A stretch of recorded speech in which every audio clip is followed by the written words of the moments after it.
Welcome to the channel, ladies and gentlemen. If you'd like a cardless experience and you'd like your cash in hand, I'm going to show you how to pay on Uber Eats with cold hard cash.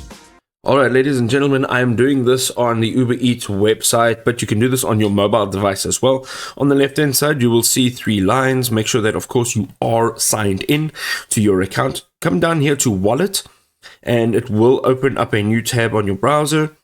And from here, you will see payment methods. We have a MasterCard and we have cash. Click on cash over here, and then select the use as preferred.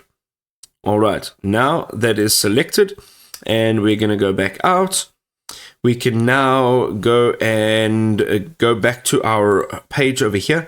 Now when you make an order, so I just want to refresh this page because we've made some changes, and I already have an order in my cart, and not all orders will be subject to cash payments. Okay, some of them will not accept cash payments, but here you can see I've got my order. You're going to come down to payments and say edit. Over here, you can see that cash is unavailable for this order or for this vendor, but that is how you enable it, and you can now just check who is available for cash on delivery. I hope this was helpful.